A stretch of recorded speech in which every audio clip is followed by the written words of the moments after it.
Hmm. How's everybody doing? It's been about what, 2 months, month and a half. It's been some time. It's been some time. I don't even know if it's actually streaming right now, but my little progress bar here is showing like it might not be.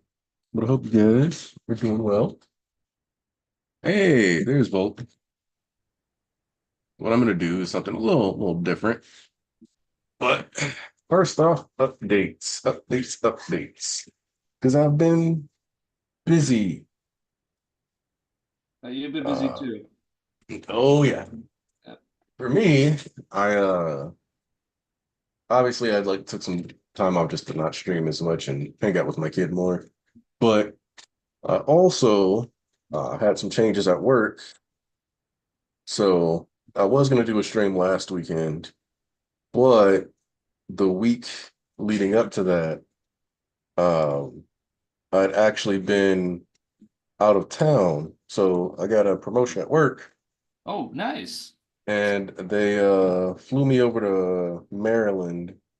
And so I spent almost a full week in Maryland, um, just learning some stuff about the company that I transferred over to, uh, and just seeing the implementation of the technology on site. So that's cool. Doing something different for work now, getting paid slightly more. We got Tiger Blaster, the Madman, and Alves in the building already. That's appreciated. Um, the fuck? All right. But I've also just been kind of like reading random stuff just to see what I wanted to talk about for the channel here and there. So I read Goku Rakugai, which I is still just need to I still need to read that one. I hear it's so it's good. a it's definitely a Tokyo Ghoul's child. Oh, Uh okay. Now I'm gonna read it for sure. yeah, because like I have a controversial opinion about Tokyo Ghoul, at least the first half, because the first half didn't do enough for me, or I didn't finish the second half and read. But I've always been kind of confused on the attachment to the series after I read it because I felt like I didn't see the magic in it the same way a lot of other people did. But I thought it was good. I just didn't understand. Like it felt like some people had never experienced a series with that much like violence, but I still enjoyed it. And I definitely enjoyed the Goku Rocket guy, and that's what it reminded me of. So let's go with that. I've also been reading Dan Da Dan, like that. Yes, penis joke manga. So I've been Da telling people Dan, every time that they're like about to start, I'm like, dude, you have no idea how many dick jokes are in that series. To the 10 gallon, point, to the point it like forms half the plot. 10-gallon wiener, pure beef Wayne. Like, so Dandadan has some of the best romance that I've seen in like a Shueisha series in a really long time. Oh, it's so But good. you also got to be ready for like the story to revolve around a man's testicle for over 150 chapters. And that's such an odd thing to have to say. Uh, it's very weird series, but weird in a good way. And the art's pretty stellar, so I'm okay with that. Uh, People think, okay, here's an aside. People think the author of that series is like one of Fujimoto's mentees. It's actually the other way around. Tatsu has been in the industry for about 20 years now. He took Fujimoto under his wing. oh, And yeah, Fujimoto just rose to fame a lot faster than most people do. And he's still like 26 or so, I think. Fujimoto, which is like really young in this industry, insanely young. yeah, that means CSM would have started when he was like 18, Yeah, 19. yeah, Tatsu is 37, 38 right now. So just goes to show you that it's not so simple as big series blows up, you're suddenly you're suddenly ahead. No, there's a lot that goes on behind the scenes, and a lot of people, it's kind of like film. A lot of people take 15, 20, maybe even 30 years before they get their shot. So, Well, yeah, and I think that's the other thing too, right? Is that the I can't remember his name right now. I'm blanking on the author of Black Clover, but he's a little older too in comparison to some of the other folks that are currently writing and drawing as far as Shonen Jump goes. So it's all about, you get there when you get there. But let's see. I did check out Ichi the Witch. I don't know if you guys have been hearing about Ichi the Witch at all. So far, it has some promise. It's gonna come down. I think it's gonna come down to how these like next 4 or 5 chapters are handled, though. That's gonna determine whether or not it's probably gonna get to stick around or not, which is the classic. But it's got potential at least. We'll see how if it just turns into another harem manga though, which it has the potential to.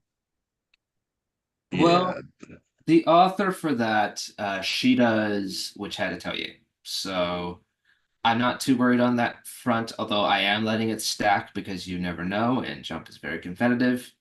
Uh, Mhm. so yeah. So Trying to I think of was what. not expecting this link today. Hey, uh, I was telling myself I need to do.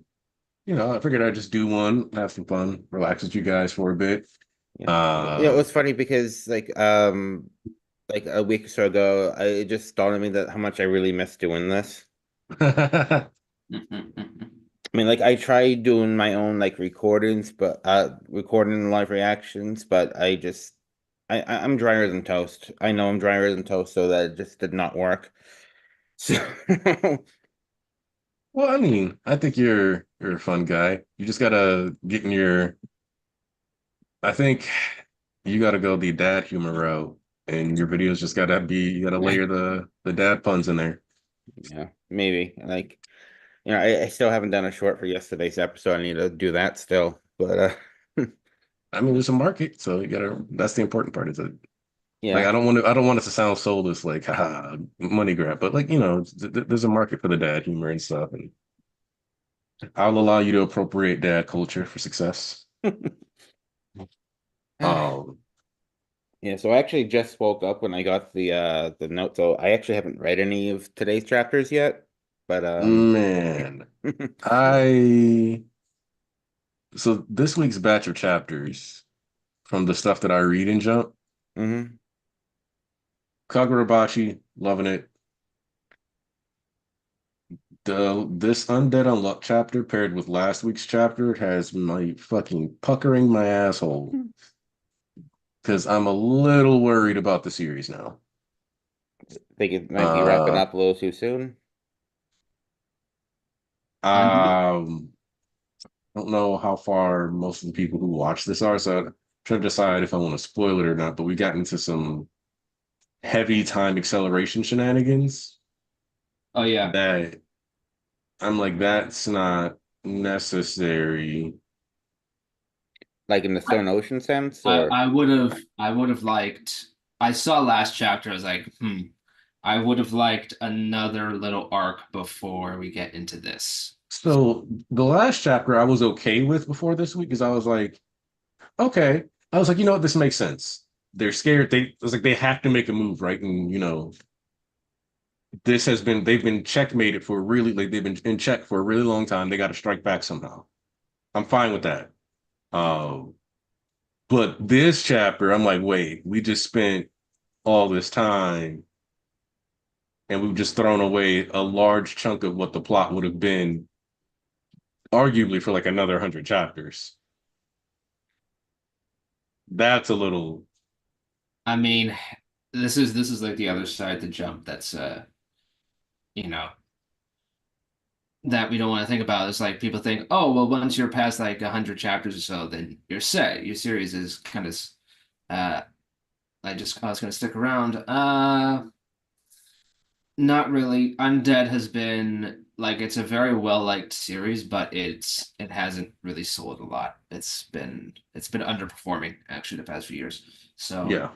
uh uh it's a shame because I think it should do a lot better, but like I think current Jump has an issue with the fan base, with the audience. It's cultivated because they don't really gravitate to romance anymore. Hmm. That's the problem. That's a Well, they that's don't.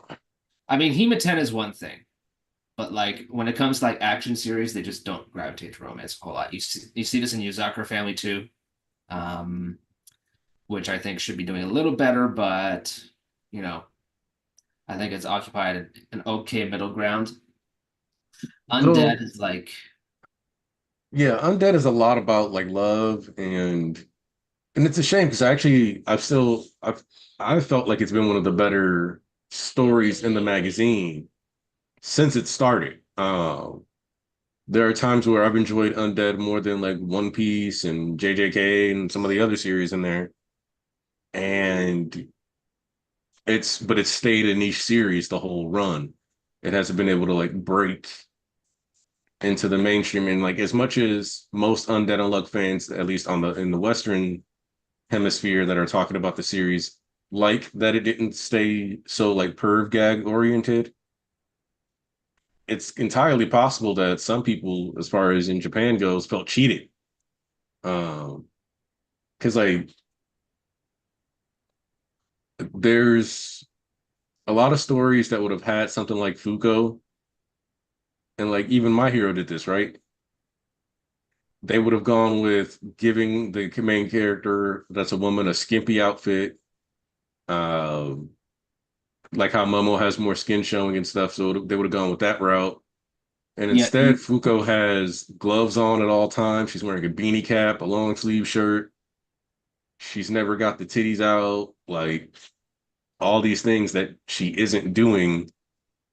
Um, and I think that and like even with Tatiana, the weirdos don't get to jumpstart off her because they keep her in an orb, or now she has spoilers, hologram clothing.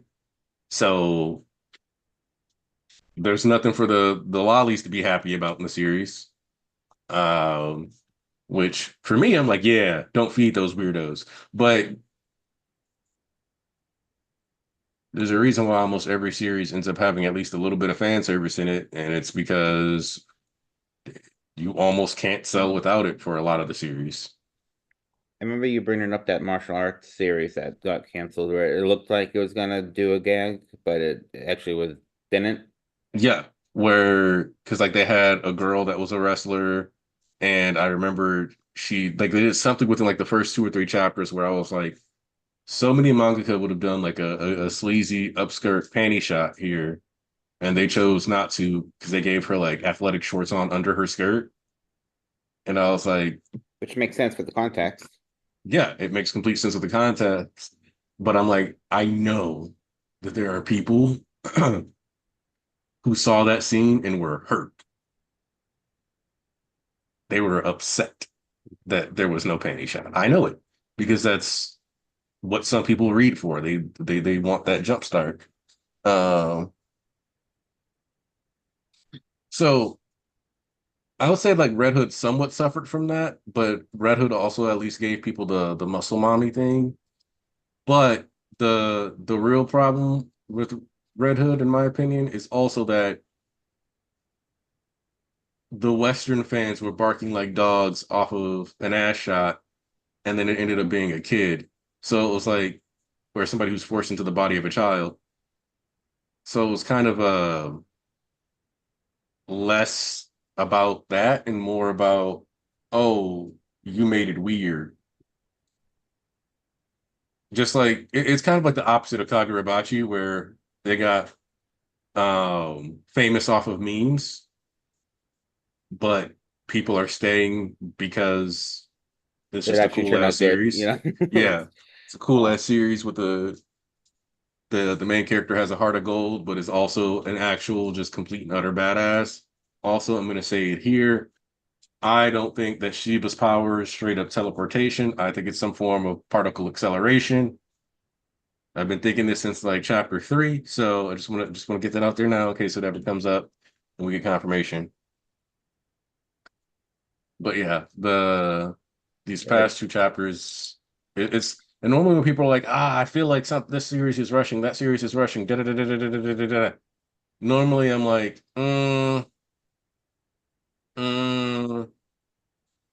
This time I'm like, yeah, no, this is rushing. This is because these characters were built like we spent time fleshing out their personalities and how they wanted to interact and what they thought about. Like we spent pages on the rule of death, being concerned about smelling like blood or smelling bad, and uh the rule of luck and all these other things. And like I think both said, you can still do stuff with them down the line, but especially Soul, it just seems so odd to go, this is how we're gonna do this now. It's like, oh, okay. going back to Kagurabachi for a moment, it was weird because it always sold well, but it didn't really rank that well until it dropped like one of probably the best chapter for its entire run so far that I've read because I haven't read today's chapter yet. Mhm. Um, on the week that One Piece, My Hero, and JJK were all off, and that just boosted its popularity in the magazine itself. I mean, it makes sense when there's because like whenever there's like a slight void, somebody gets to step up, Yeah. and it's not even a matter whether or not they step up or not. It's whether the people who don't want to, because the reality is that some people only read like 2 or 3 series at a time. I don't read every single series in Shonen Jump. I know I don't. I don't read every single series on like Viz. I just randomly go around and like sometimes just read random stuff. Like nobody I had seen was actually talking about Goku Rakugai, and I was like, I'll give it a try because I saw the Gachi. I actually only ended up reading Goku Rakugai because Gachi Katua, or however you say it, wasn't on Viz, and I was like, crap, it's not on here. I was like, well, this has a G name and similar number of syllables. I'll read that. uh, but it's like once people have that itch somewhere, and like when JJK ends, I think more people will hop on Kagurabachi because they'll want something that scratches that high action um itch. And in my opinion, this may sound controversial. I think that currently I like the character writing in Kagurabachi a bit more than in JJK. Bless you, Okay. gang. Thank you. Because I think that the cast is still somewhat tighter than it was in JJK at this point, and we've actually spent time fleshing people out. Hey, Tanisha. No, I was gonna joke that Kagurabachi actually has character writing, but Well, yes. So it's but either way, I'm in this for the enjoyment and getting stuff that I actually like. Like I'm probably gonna read this what is it? Hakutaku? Just because it's supposed to be like an esports manga. And me, I like esports. So oh, let's see. Let's see how we're doing here. Yeah, no, not right now. Let's do that right now. Shoot, so what have y'all talked about so far? I just fucking popped in and woke up like Look, we're kind of 2 just minutes popping ago. around. So if you got something you're reading you want to talk about, just pivot the conversation. I mean, shoot, I ain't. Well, I'm gonna start reading Kagurabachi soon. That's something I want to start You ever covering. become a But bocce bro yet? nah, dude, I wait until the very last minute to start reading something. Join Kagurabachi fandom. We got cookies. And by cookies, I mean they like speed blitz any poll that Kagurabachi is in and vote for it. Yeah, dude, I'm gonna start reading Kagurabachi. I might pick up One Piece just for since consistency's sake. All my friends read it, I don't, so I need to read that. But the main thing I'm gonna start reading and watching is fucking Dragon Ball Daima, man. When that comes out, I'm gonna be on that shit, man. Fucking now, Dragon Ball Daima. I've been waiting for that for so long. Same with Sparking Zero. Everyone who wants the hands, you can get the hands any day of the week. Man, so I'm a Debbie Downer when it comes to games like Sparking Zero. because I get immediately annoyed when I see we've got 180 characters. Dude, I understand what you're saying. And 8 of I them are Goku. I have a That's 8 deal. Gokus, nigga. I have a deal with a buddy of mine. He's gonna buy Sparking Zero. I'll buy Metaphor, and we're gonna game share, and it'll be nice. So, um, Sparking Zero though, I am looking forward to playing it. I wasn't gonna buy it, but now that my buddy's gonna be doing it, I'm like, oh, all right. Um, I, for me, I have been kind of bouncing around a lot. Like once MHA was over, I'm like, okay, well, first of all, I need to stop putting off this book series I'm writing. So I've been planning that out more. And on the manga side of things, anime side of things, I've been picking up a decent amount. There's too many losing heroines, Nakine, which is shockingly good. If you haven't seen the show for that, do that because it is gorgeous. Like it is. And I started reading the books for that as well. Um, very decent series. Wistoria, I finally caught up on that, both the anime and the manga. It's essentially like whenever I talk to people who like happen to get into Danmachi, it is somewhat of a niche series, at least over here. It's really big in Japan. They're always surprised by how genuinely good it is. And that's because the writer originally wanted to do something a little different before the editor kind of came in and added more of those like harem and light novel elements and like really a bunch of fan service and stuff. Um, Wistoria is essentially his original vision for Danmachi, unimpeded by that. Of course, it still has those harem-esque elements to it, but it's not as like it's not as held back as Danmachi because this thing is dark. Like it gets pretty freaking dark. So if you're a fan of MHA, Black Clover, that kind of thing, you're gonna really like Wistoria, probably. Uh and I also caught up on Ranger Reject, which I liked Quintessential Quintuplets. That was a good series. Um, but you know, also not the kind of thing like you're gonna it ended at the right time. I'll say that. It didn't drag out too long. Some of these romance series, they just go for like over 250, 300 chapters. It's like, bro, you don't need to be doing that unless you're something like Comey, where it's just like kind of the shenanigans. I was just about to be like, isn't Comey 400 chapters? Yeah, but Comey is a special case. But like that's more of like straight comedy rather than romance. And then you get to Ranger Reject. Now, Negi, from what I understand, this was the series he pitched first to Weekly Shonen magazine, and he got turned down, and he was going to do something else, and that was Quince. So then he did Quince, that became a big hit, and he got to do this.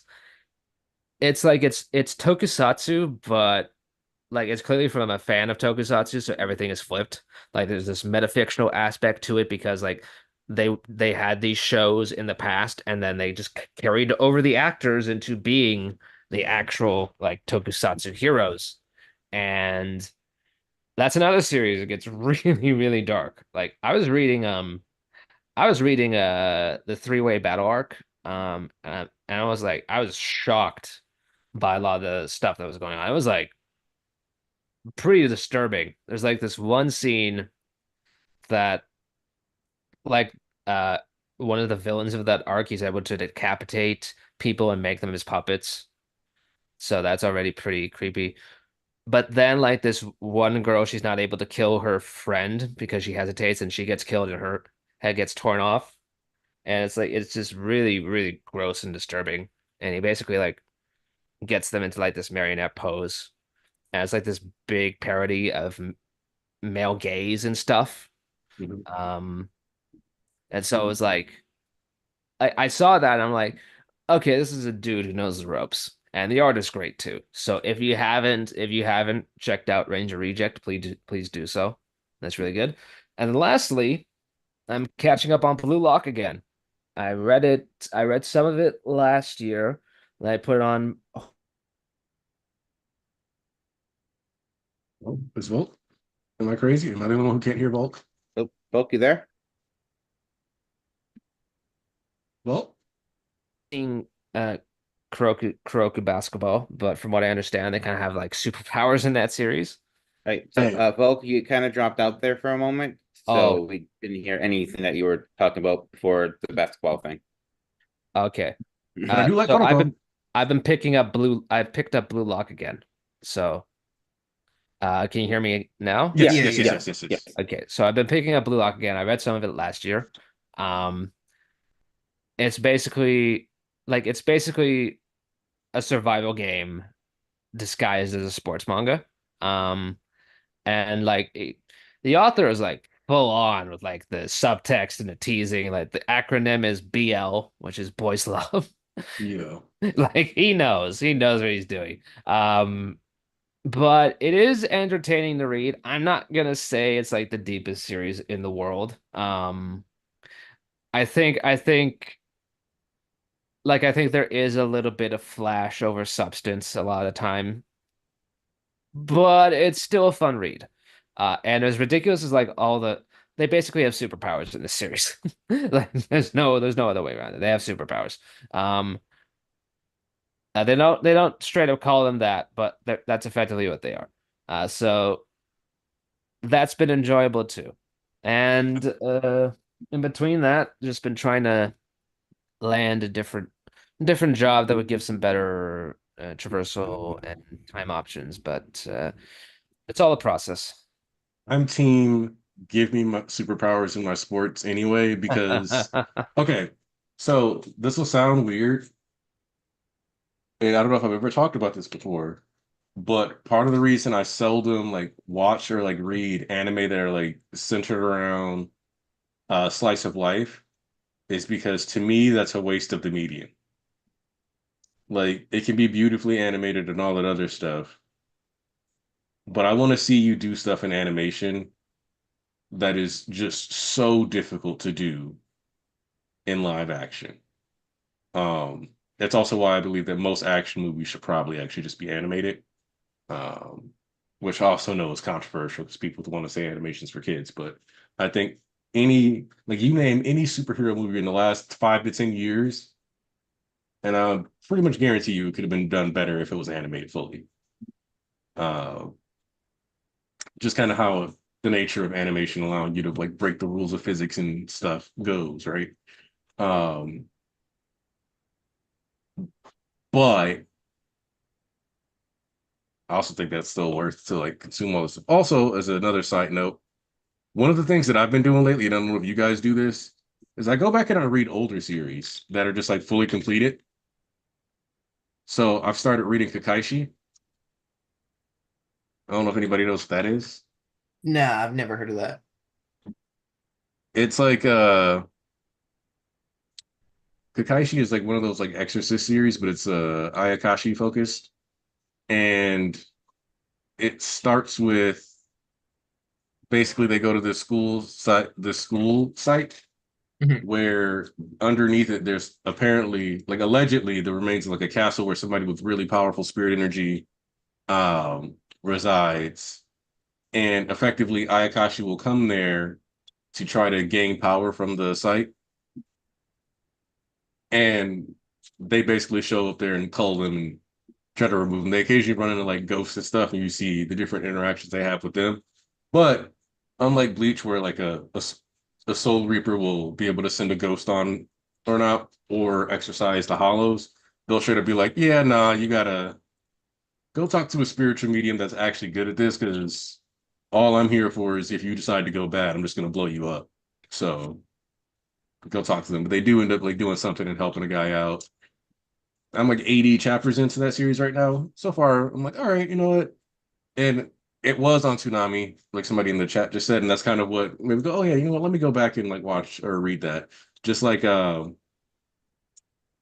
keep meaning to like sit down and read all of Mare. I don't know if you guys remember Mare or if anybody was watching Toonami when Mare was on it. Nah, It I'm a was youngin. It's one of the it's an isekai that, if I recall, isn't all about the hareming and stuff like that. It also is one of the isekai that doesn't involve the main character dying and going to another world. So it's one of those somebody's looking for someone and they get called. I think it ends up being like his dad got called previously or something. I don't know. But I'm trying to read that too. And Whirly Squirrely, I read Claymore at work um maybe 4 years ago now. So yeah, I randomly have these phases where I go back and read old series just because they're available on like Viz or Shonen Jump, and I'm like, well, why not? Let's read this. Um, but Claymore, that's actually one of those ones that I think is really good, really enjoyable. It has that kind of ending that actually makes you want more. And I don't know if it was like becoming less popular or if they were just like, as I'm closing out this series, I want you to understand that you didn't even scratch the surface of the lore and what's going on in this world because I just want to leave a mystery. Because I think we've talked about this before. I don't believe that a story needs to solve every bit of lore that it drops. Yeah. I still see people asking about like, oh, well, what about the quirk singularity theory? Oh Is yeah, that like that gonna be a just problem? I'm like, bro, they say in the series it's a fringe theory, and we saw that was like only a problem for like AFO in very specific situations. So like, Yep.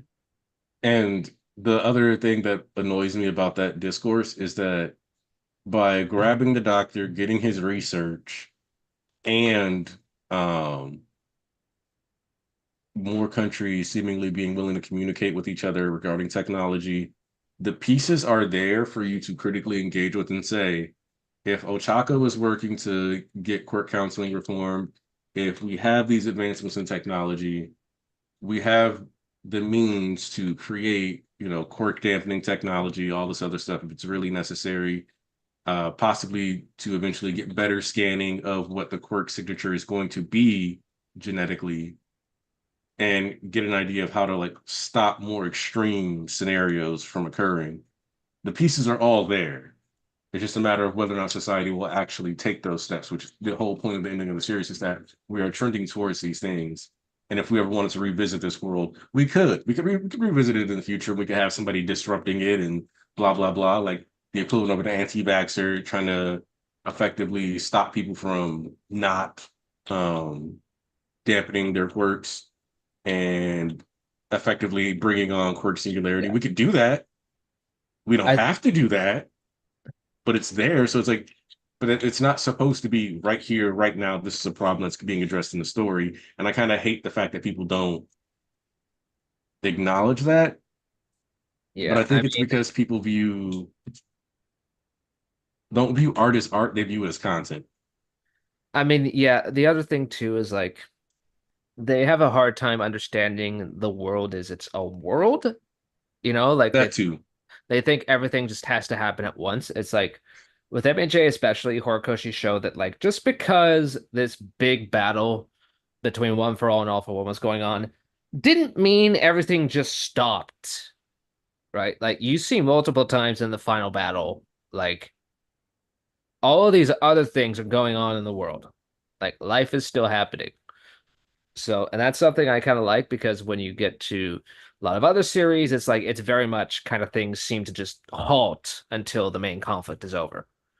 That doesn't Mhm. really happen in MHA. There's a lot of uh like it's constantly showing you that that basically there is much more at stake here than just what you're seeing. So, um yeah. Uh that's by the little rant. And also it's interesting you talk about slice of life shows Anarchy, and how like it's kind of like a waste of the medium. I'd argue the opposite. What I've noticed with what I've seen with those shows is because they are relatively lower level, that lets the animators play around more in a lot of ways because they get to do stuff like character acting. Um, like Maki Ine especially is just integrates things with the backgrounds so beautifully, and like there's so much movement going on that it really takes advantage of that medium. I think if it's something like there are slice of life shows that are just like very static and very still, very, very like lower quality, but the ones that really take advantage of the medium, those are impressive. I'd recommend you watch Machina. You might be surprised because it's like it does indulge in a lot of the typical harem light novel stuff, but also it has this little asterisk to everything where it still takes place in the real world, and that's what I like about it over a lot of these other series that would be of the same ilk. So that's just my piece on both of those topics. I will say that Mr. Villain's Day Off had some really, really good battle sequences that I was not expecting in what is otherwise a slice of life show. Mhm. And yeah, it's actually weird. I've been kind of getting more into slice of life lately. Like My New Boss is Goofy. That I really like that one. Uh, it has a cat. It hasn't. It's only available in sub so far. It hasn't been dubbed, but there's a cat who like you hear the inner voices of, and you would not believe it, but Dobby's voice actor. I heard Bakugo's voice actor in Wistoria. Oh, really? I only watched the first two episodes so far, and then I'd watch the rest, although I can't see how it would turn some people off because it is kind of like it does have those like a lot of those gratifying fan service harem elements. So I mean, like I liked what I saw. I just haven't had a chance to keep up with it. It's yeah, it'll be over next week. oh So wow, okay. yeah, Is out of curiosity, do you guys consider Assassination Classroom to really be a slice of life? no, Uh, I don't. I've That's why I was asking. I've never it's like seen it, so I MHA. can't say. So It's like MHA. It has slice of life elements, but that it's not ultimately a slice of life series because there is an overarching plot Like, outside of hey, hey, let's go down to the manga shop and then we're gonna talk about uh, feelings and deal with deep character drama. No, no, that's actually, it. fucking thank you, Anaki, for bringing that series up. Now I gotta. I've been looking for an anime to watch with my mom again. Fucking anime Assassination Classroom is coming back up on that bitch. Thank you. and Devil is a part-timer, I guess you could consider slice of life, but that feels I consider it It more isekai because it's actually that one of the few isekais I actually like because it it's like I'd Earth say is it's the got some other pretty world. big action scenes too. That's why I was like, I'd say if I Devil is a part-timer is like it is primarily reverse isekai, although talking about that series still makes me upset because like the author had no idea what he was doing with like any of the romance, like just zero clue. I only watched the first season, so I have no idea about any romance that developed. Okay, so like how the main girl is the girl who keeps trying to kill him, right? The redhead. Oh yeah. Somebody's like, Okay, so like instead, do you care if I spoil this part? no, go ahead. Yep. So instead, it's uh it's the MC's coworker who like apparently the author had chosen as the winner for like well before the series had started. But here's the problem. People liked the redhead the most, so he kept having to develop the relationship with the redhead, right? What's her name again? Uh it's been a while. Yeah, But like anyway, start with an E, like Emella or something like that. yeah. Uh so Mao and Emmy. Okay. So Mao has apparently always been in love with Chiho. So so like he spends all this time developing Emmy and they have like this weird they have like this substitute parent relationship with with this child character as like really going all in on the Emmy ship. And then towards in the last couple volumes just swerves into Chiho and fans were pissed. And I'm Mhm. not talking just like overseas. I'm talking like overseas in North America or Europe. I'm talking like Japan, Globally. globally, people were pissed. And basically that kind of made things complicated for any successive anime adaptation. And it's just like I don't have a problem with Chiho winning per se. I have a problem with him developing Emmy so much and then not doing that, which is the So, real issue. is that the reason why there was a nearly decade gap between season 1 and season 2? Oh yeah, people are not happy. I think my daughter just confused herself because she was just head banging. And she's going right back to it. She's just doing like this. I Yeah. don't. Yeah. She's So rocking out. so Devil is a part-timer. I think there's a couple volumes left to adapt. Author like kind of stepped away from the series because like again reception was not good to that last volume. But I think there's a little more to adapt for season three. I don't know how much they're gonna change. They're probably gonna change something. Um, I think there's a suggestion that like he takes on Emmy as like a concubine or something, which I think is ass.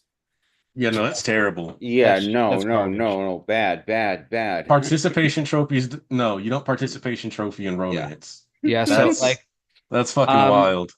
yeah, so I don't know what happens with season three. If I was in charge, I'd just like sit the author aside and be like, look, man, we're gonna have to save your ass here. Like put the Chiho bullshit aside. Focus on Emmy, change shit. Although these days you don't get a lot of anime original stuff anymore. So I'm not sure. I'm not sure if they make a change that drastic, but it's what everybody pretty much wants. And I keep telling my buddy who's reading the series is like, well, like he would like it doesn't make sense for it to be Chiho otherwise. I'm like, bro, it doesn't make sense for it to not be Emmy. I, I think that's kind of the issue with feeding your fans a little too much. Yeah. It's like if you know I have no interest in making this character be like the end goal for this pair. One, I would argue that maybe you want to avoid creating like triangles and stuff like that inherently. Or if you do create one, you want to end it in a way that is very satisfying for the loser in case people like the loser more. Or you want to make sure you create some kind of bad decision between the two that while there will always be people, because enemies to lovers is a very beloved trope. There's going to be some people who will always be like, no, they should have overcome that. Their love would have been so strong. But there's going to be a set of people like, anytime you introduce a cheating plot line, right? A large chunk of your fandom is immediately going to be like, that relationship is dead. Do not go back to him or her. Fuck that shit. There will always be people who will be like, no, they did bounce. But like, if you know, I don't want this to happen, you need to do something on the level of like a cheating plot line so that they do not end up like plenty of people will say, like, oh, that's fine, it's justified. I don't want them like that they're not together. This person deserves better. Especially if you know that that other person is just like a really popular character. In fact, you're almost always better making the popular second choice, not the one who does the bad thing, because then it's obvious you bricked it on their side and make it the main character that does something wrong. Um, just for you want to smooth, you want everybody to at least understand and be on board, so that you don't have a bunch of controversy. Because all publicity is good publicity, but like also not really. Um, because some stuff can just be harmful. And I mean, anime original endings are definitely a way to get around that stuff, but I personally, are there anime original things that are good? Sure. There's like really funny episodes of Naruto that exist that are anime only, like the one where the Team 7 tries to get Kakashi's mask off. But you also have anime original stuff like the entire back half of the Soul Eater anime. And I am still sad that Soul Eater hasn't gotten like a Brotherhood type treatment because, man, would I have really liked to have seen a I Death feel Note has some slight changes, but it's still like the core of that ending is still the same. Wasn't Promise Neverland changed heavily? Promise Neverland, Okay, from what I it's a understand, it wasn't oof. changed so much as they just hit the fast forward button on a the, lot of They the yeah, the they back just author half. told them to like wrap it up fast, which still blows my mind. like I'm team the adults were some of the best characters in that series, and to just like yeet them out of the story entirely was wild. Um, to the extent that I genuinely never watched a single episode of season 2 of The Promised Neverland. Um, I felt like the ending was a little hokey, and I feel like some of the decisions they made in The Promised TPN towards the end made me wish that Ray and what was the gray-haired kid's name? Simon? I don't know. The gray-haired kid had switched roles in the story, but the fact is that even if I didn't like everything about the ending in the manga, damn sure didn't need them to change everything towards the fucking way they did season 2. Norman. Yeah, it was Norman and Ray. There we go, Norman. He had a really grown ass name, which obviously every Norman has to start off as a child, but like I don't know if I agree with FMA03 being the superior FMA. I still want access to Oh, FMA03. dude, FMA 03 is a lot rougher than people remember it to be. That's I because it's bordering on lost media unless you go to pirate sites. That's a shame too. It's like it's Yeah. I mean I have never it seen is all what of it. I would like to though, and I'd like to have the opportunity to, but accessibility is an issue with it. Like it was on Netflix for a while, but I didn't. I started it, and then almost immediately after I started it, it was pulled. anime Yeah. anime preservation is in a bad state. It's not great. If I remember correctly, Funimation had the license to FMA03. Um, And did that go they away in the merger? they lost the license, I think, even before the merger. Oh. They let it Um, lapse, I think. Yeah. yeah, and so the license is just in the wind.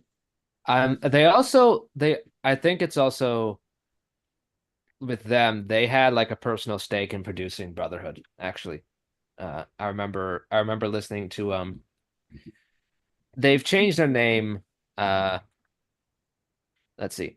Jesse James Grow. Okay, I was at a panel, Jesse James Grow, and he was like he said that Funimation actually had a stake in producing Brotherhood. So they have a tangible interest in maintaining that license as opposed to O3, which they simply got dubbing rights to. So that explains that. O3 though, it's a shame that it's been kind of borderline lost. I think it'll get picked up again eventually and brought to Blu-ray, but that'll take some time. But as far as that show goes, that is a lot rougher than people remember it as. There's a I few secondhand resellers that you can still buy the Blu-ray for. Because I was actually looking at that this past week, thinking about buying the disc for it, just because I was like, I kind of want to rewatch that first one. Yeah. But so you Yeah. can find it in theory. You just gotta Yeah. you gotta either get it on eBay or Either way, you're paying for oh, it. so I was actually about to speak on the Get Backers. Because if I unless I'm tripping, I'm pretty sure LL Cool JT is my older brother. So that's why everything he speaks of is stuff that is inherently tied to my childhood. Oh. Um, So the Get Backers is in a very, very beautiful, and by beautiful, I mean terrible spot.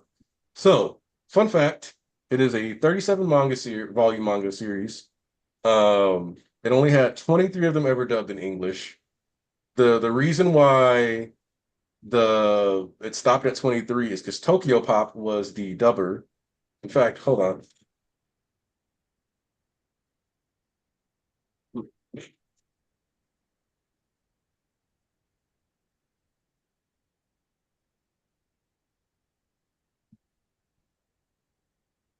So I own up to volume 16. To get these, you have to buy them secondhand. Um, the manga production license is just lost. The anime production license, I'm pretty sure, is also just straight up lost. And some of these volumes can cost up to like $30 or $40. Um, yeah, it's well, you're not that fat, Hmm. but um, so yeah, the Get Backers is one that I'd really, really, really love to see a modern era anime for because the story itself is it's simulation theory. Um, it's it's like the only manga that I can think of that the entire premise is that you eventually find out that the world you were reading was a simulation and blah blah blah blah. Like it's over 20 years old. Yes, I'm spoiling, but you're not going to access this anyway unless you go hunt to get down online. And look, it's so old and hard to access that some of the scans when you're reading the series are actually pictures, not even like scans, like actual, like somebody sitting there hitting the croc move on a manga volume, pictures taken. I haven't heard that in a long time, man. Somebody randomly mentioned it on my timeline like this past week. Oh my God. That changes a man when you get hit with what he was hit with. It was like, bro, why is he spreading the mangussy? Like, oh no. Oh, oh.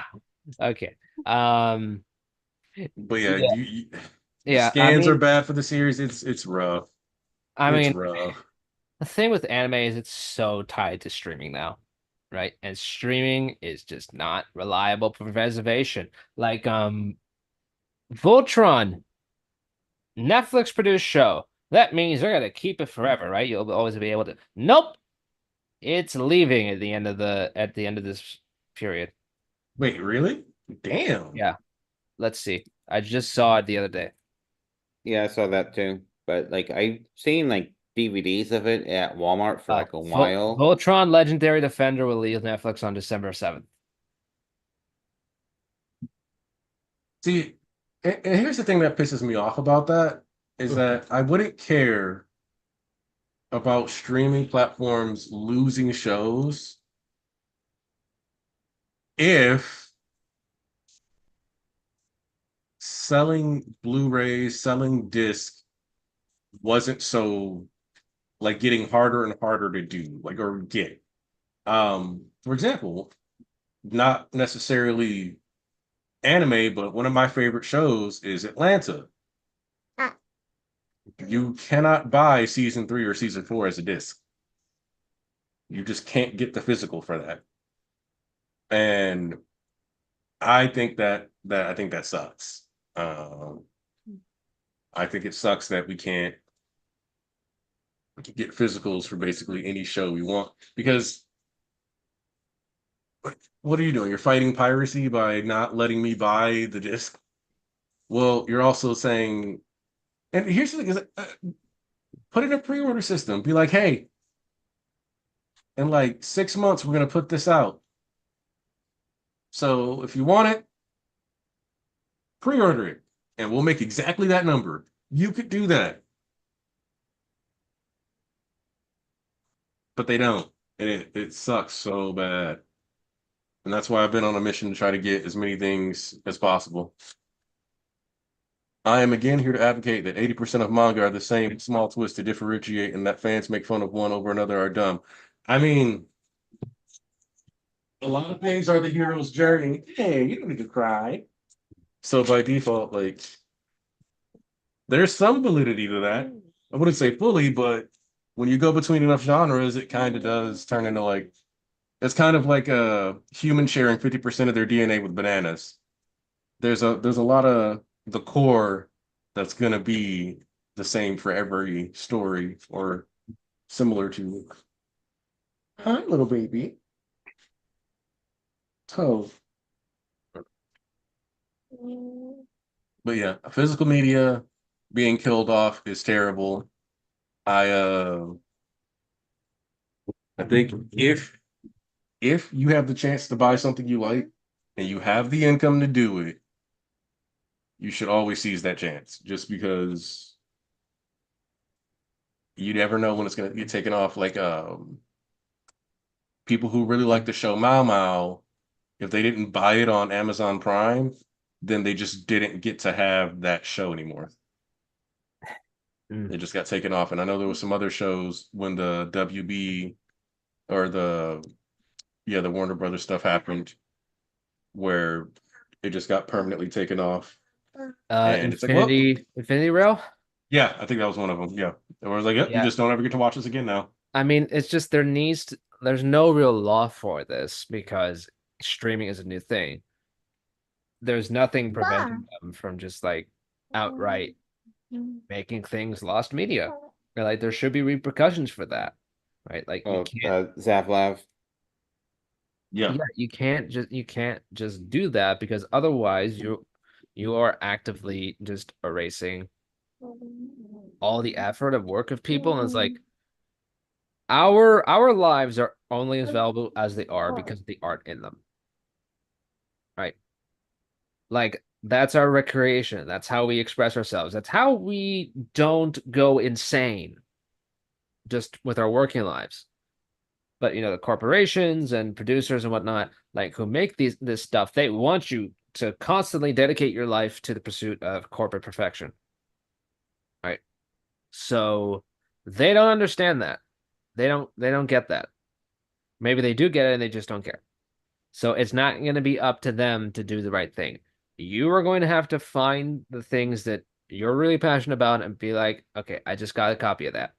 Now, I say this having like 40 minutes ago just bought like SMT5 digitally, but like that's for convenience and also like I think it is a little more difficult to this touches on a similar issue, but it's a little more difficult to sort out you owning the license to something, like to download that, than you can just subbing to a streaming service where you essentially browse a library that's held by somebody else. And that's the other thing too, right? Is that you're buying a license, which Yep. technically means that the license can at some point expire. Clap. Yeah. Yep, that's the complicated part. But Also, for you youngins, Mm. this is what all manga volumes in English used to come with. I don't think they do this anymore. A nice little No, it stop does. message. Well, I know if you open the My Hero volume from the back, it'll tell you that you're reading the wrong direction and all that. yeah, there are a few that still do it. I know I've just seen some that did it, so I'm like, I don't know which all are still Yeah. doing it, but mwah, you're a baby. So it's By like the way, y'all, there's a super chat from Andrew. Oh, I read that. I read that earlier. Oh shoot, I just been zoned out, I guess. It's because I so didn't announce it as a super chat. That's why. like the Mm. digital landscape, it's just different. As far as like PSN and stuff goes, it seems like the 4-5 architecture is what they'll be sticking with for the time being, but I don't know if that's going to be the case forever.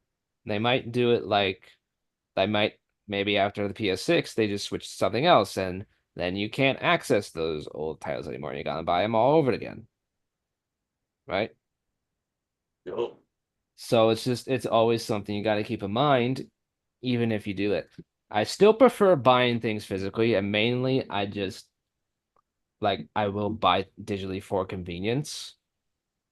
But there are certain things like let's take Persona 6 for example. I'm not compromising on my physical edition of Persona 6 when that comes out. I'm buying that thing. I want it on my shelf. I want to know I have it. I don't want any chance of that disappearing in even like 15, 20 years. I always want to own that, and I always want to keep that. So, yeah, it's just And that's fair. yeah, it's a weird position we're in because like we have not like digital purchases. This is a new phenomenon, right? So like years of VHS, DVD. And the thing is the other thing that I hate about it is that it's not even like it's just a streaming thing, right? Adobe, what did Adobe do? They used to be willing to sell you a subscription package or let you just drop $500. Now you have to buy a subscription package indefinitely forever. And I'm not even sure that's actually more profitable long term. Like I don't know how it could be because what you get now is people who get those products and use them for like 2 or 3 months, deactivate their license, reactivate it like 3 months later, and do all kinds of stuff like that. Whereas before they just would have paid you $500 for it. And so there's just this odd, and I get it. Everybody wants more revenue, more revenue, more revenue. Hell, we have cross portco meetings every quarter at my job where the CEO comes on and talks to us about a bunch of stuff. And then the most recent one, they were like, "Yeah, we're not we failed to hit our goal of 12% increase revenue. Um, we're gonna try to make that back up. The goal is to hit like 15% revenue increase for the year total." Um, and then they said, but we did hit 8% increase revenue this year. So it's like, well, shit, man, I don't know what to tell you. Like, revenue's going up, it's just not going up enough. I don't know what to tell you. Maybe you gotta just sack your salary. So yeah, money it's all about the money, and that's I know people like to believe that it's always been just about the money, but that's just not true. Um, Most people who are getting into the art are doing it because they want to do art. And you can usually tell when people are going through the motions and stuff like that, and just trying to make money off of it, and it sucks. And that's why one of like if I look at art as a total, like if we look at like music, TV shows, all that other stuff, Donald Glover is hands down one of my favorite artists. Period. Why? Because he could have taken the show like Atlanta and made like 6, 7 seasons off of it. He felt like it, and he was like, "Nope, we're making 4 seasons. I'm done. Things should end. It should not go on forever." Because that's just what he wanted to do. The latest album he put out, all kinds of music on it. It's like he just decided, well, it's probably gonna be my last album, so I'm gonna do all types of music because I'm gonna just because I can. I think that's cool. But I also think there needs to be physicals for all music too, as well. I'm a physical music purchaser as well. I believe you should try to get CDs, DVDs, and if necessary, vinyl. Are you grabbing my beard? Mwah. So, don't own a record player. You might have to get one because that's the only way you're getting physical music in like the next 3 years. I'm pretty sure. I don't think I've seen a recent CD in a while, like an actual CD. Yeah, I'm pretty sure like in my local Walmart they have a whole like a whole shelf of vinyl, but I haven't seen a single CD. As far as the Big D, Mr. Baby Oil, he's going to kill himself in prison. That's what's going to happen. He's going to kill himself while being on suicide watch. Man, he's just like it's an open secret though, too. Like with all those guys, like Chris Brown, who else? A lot of them. Like it's very predatory industry, especially in the hip hop section, which is sad, but that doesn't stop it being true. Now, Diddy, bro, he's got too much dirt on people too. Like, just way too much. So, I mean, again, it's the conspiracy tinfoil hat, but like, can they really afford to let him live in there? uh, just disgusting. Absolutely disgusting. And my thing is that so I posted a like Miles like here's my little tinfoil hat thing about Epstein and about Diddy and all these other. Whenever something this big happens, they're going to be put on suicide watch. They'll then somehow kill themselves. And to me, all it is potentially. This is remember I'm admitting this is a little tinfoil hat. Okay, I think people just get the Yacone treatment from Legend of Korra season one. I think these super rich dudes just eventually die, get a bunch of reconstructive surgery, and just go live somewhere else. Like they have a set amount of money set up somewhere in another country, one that's like way less focused on, um, and they just go move over there, and they just become some guy who happens to live in a decent area with a job people don't know too much about, and they just make money and go about their day. And they just live there, not as wealthy as they used to be, but I just don't see these people dying for real. It's too hard.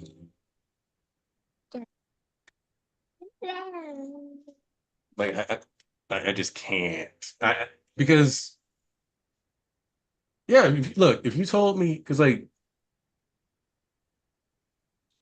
if we don't get to see the corpse, and this will sound even darker, but if I don't see footage of the person dying, I'm a little skeptical when it comes to this level of stuff. Oh, what's wrong with the baby? Where's my precious dog? Hmm, hmm. What's up? Hold on. Let me go help Preston back here.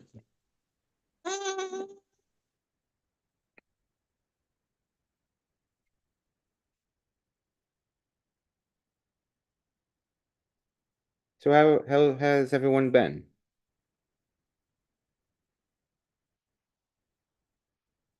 Oh shoot, I was muted up. It's been fucking lit, man. Been fuck. I've been enjoying writing scripts for YouTube, man. It's been Oh, lit.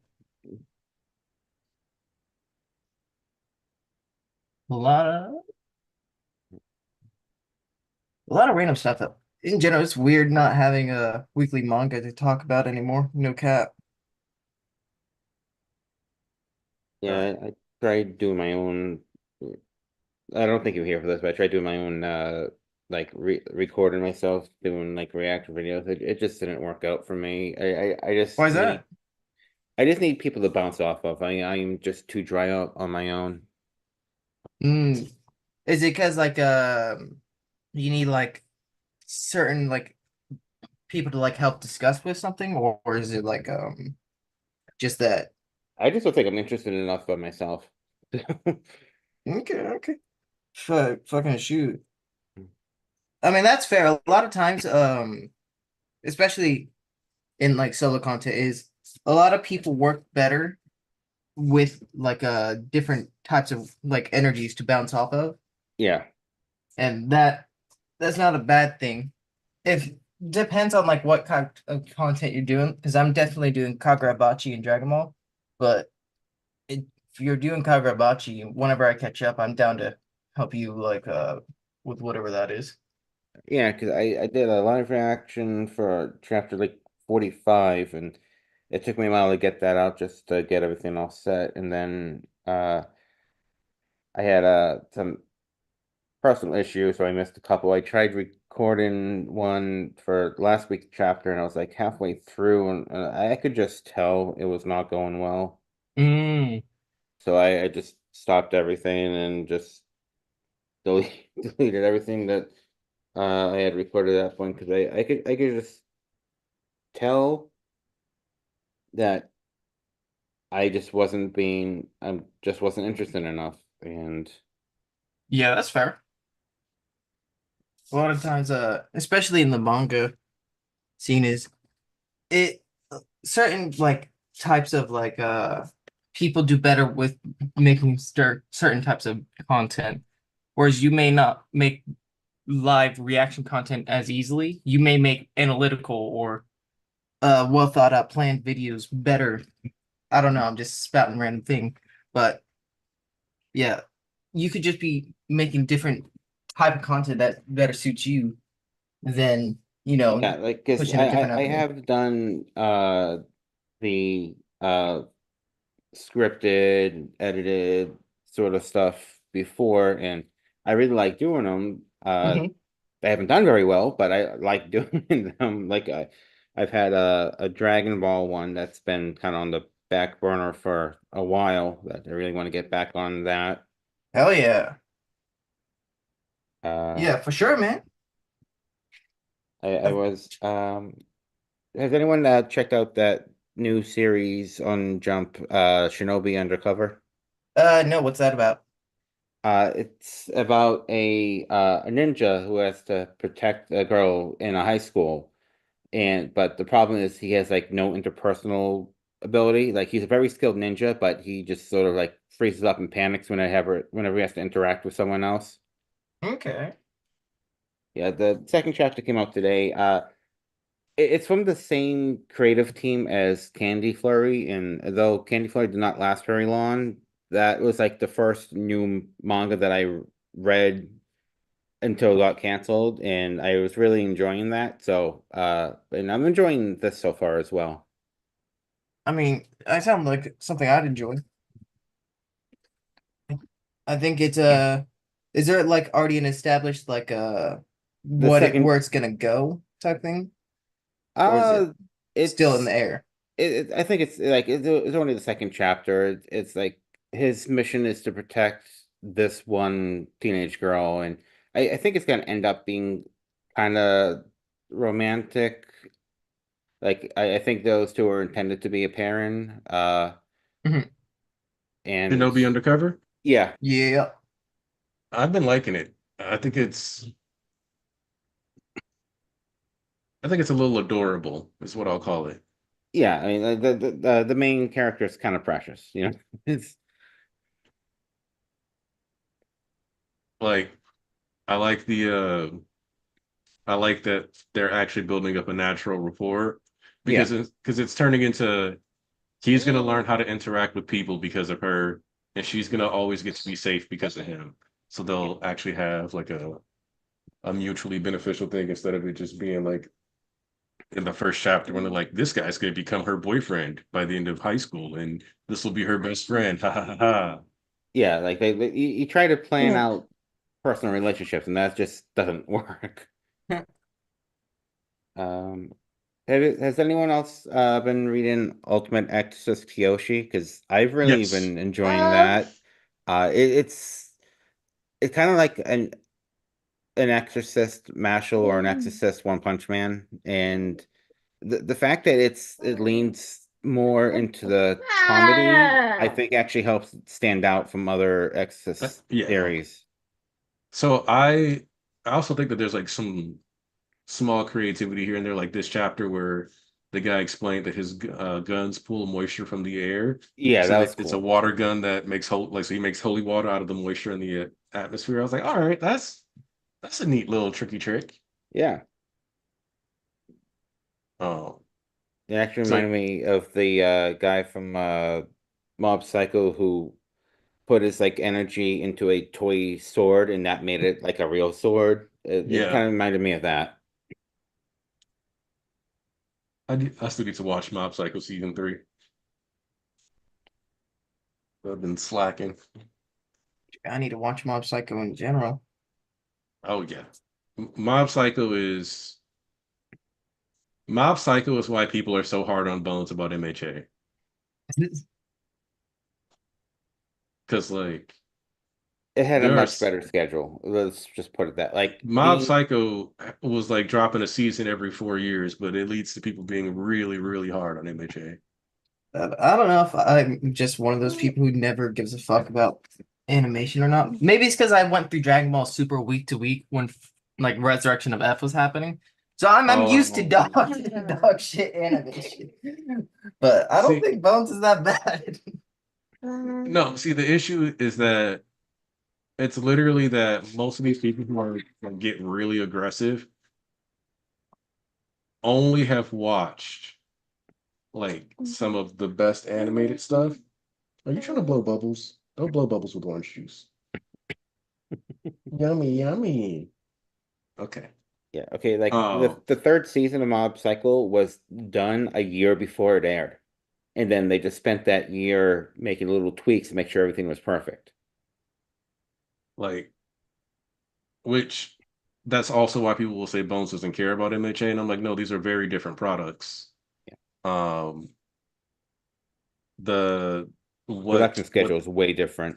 what they were able to do with Mob Psycho was because it was a completed series that, while beloved, people weren't like Mob Psycho is not treated the same way a product from Shonen Jump is treated. And it's not because Bones doesn't care, it's because Bones realizes and the My Hero production committee realizes when you come out from Shonen Jump, you're basically bound to put out a season like every year to every 2 years. In addition to that, My Hero is one of the series that was used to push Shonen Jump viewers away from, oh, we get a new episode every week. Thank goodness, So, man. because like Naruto was every single week. Like My Hero and Black Clover came out around similar times. And Black Like I Clover was think Black, Wiki, wasn't it? The anime? yes. And I personally think that hurt the fuck out of Black Clover. Yeah. Um, so Like they like also a lot of people have clearly not gone back and like watched Yu Yu Hakusho, where for like most of the first season or 2 seasons, almost every Spirit Gun animation is actually a reuse. Where he's like, Spirit Gun. Like almost every single one is the same exact, just like relocated. yeah. Oh, Or stock footage, maybe. yeah, basically stock footage. Like it's certain animations.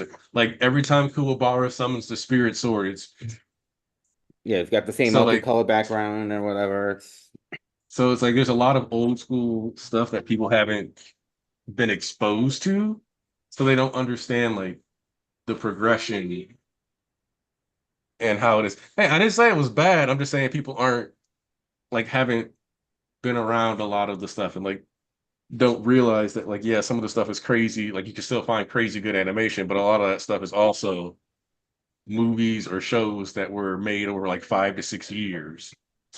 Um, Also, I do miss Western openings. I do. You know who had a really good opening? Shaman King. Not this most recent version, but the first version. The one that was on Fire Kids. Shaman King. Yes.